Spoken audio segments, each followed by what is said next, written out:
When you've been using Twitter for a while and you start to get, say, more than 100 followers, sometimes the Twitter stream can go by really quickly. If you have a large following, say over 1,000, sometimes a tweet can only stay on the home page for a few seconds. And so you can lose a lot of data and miss a lot of opportunities to engage. So I wanted to talk to you about Twylah. What Twylah is kind of a virtual admin who keeps all of your information from Twitter over a period of time. So it's archived longer than it is on the main Twitter page at this point. And it helps you to sort your information on Twitter. So rather than just go on and on about it and have you stare at Twylah, let's go in and take a look at it. Now I've already logged in with my Twitter username, and it uses OAuth to log you in and creates a blog of all of your Twitter posts.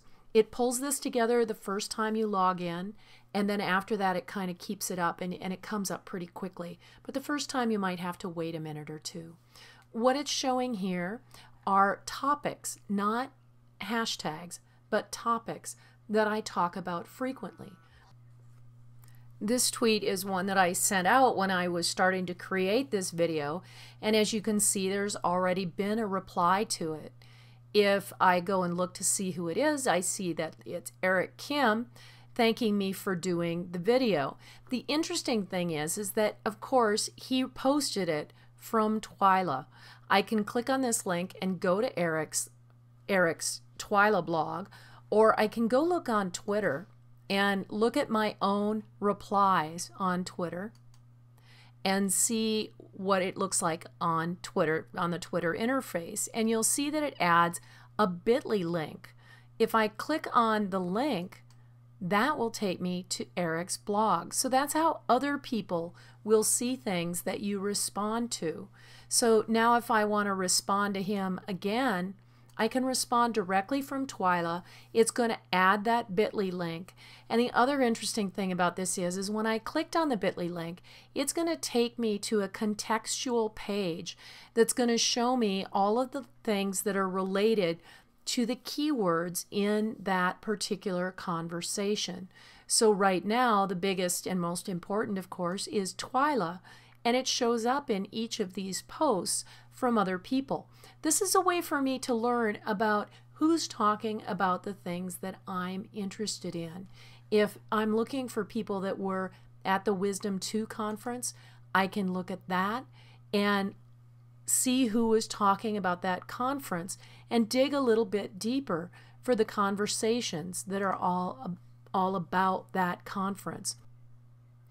You'll notice that when there's a shortened link to a blog post, for example, the blog post will show up over here, and I can actually read at least part of it and get a link to read it further. So it's an easy way for me to scan content before I click on the links and get there.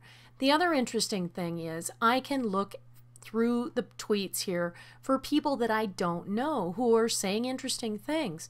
And if I want to go learn more about them, I can click on their username, and within Twylah, it's going to go and get that person's Twylah blog page. So now I'm at C.D. Egger's blog page on Twylah, and I can explore some of the things that she said. I can look to see what her areas of interest are, and I can find common areas of interest like 10NTC, which we have both commented about. This gives me a really great opportunity to learn more about people that I haven't met yet on Twitter, dig into those conversations, and if I want to, I can follow her right from here.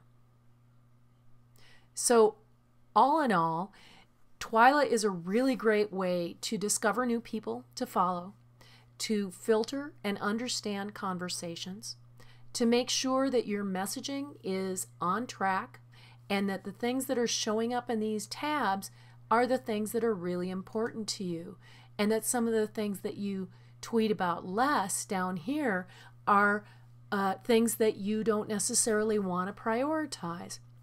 It's a really great way to filter.